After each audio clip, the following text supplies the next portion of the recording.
O vello Cine Avenida, en Compostela, entrábase a través dun patio gris que semellaba alumeado por unha lúa chea resplandecente. En realidade, era unha luz artificial escasa.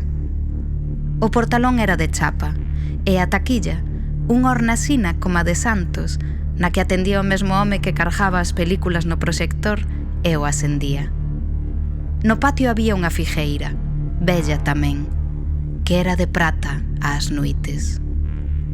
Esa figueira, alumeada pola lúa de luz artificial, é Gramo Stendhal, unha beleza triste.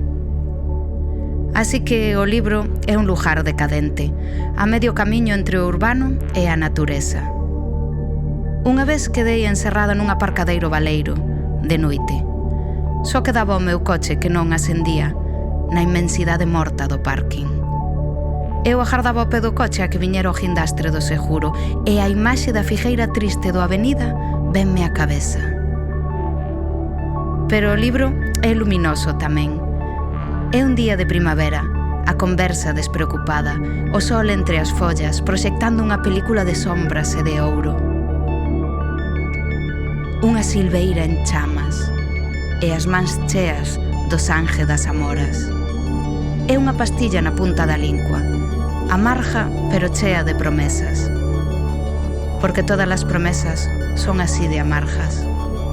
Limón, lamber un limoeiro. É todo iso. E ten unha mensaxe dentro, unha mensaxe oculta. E eu espero que a atopes.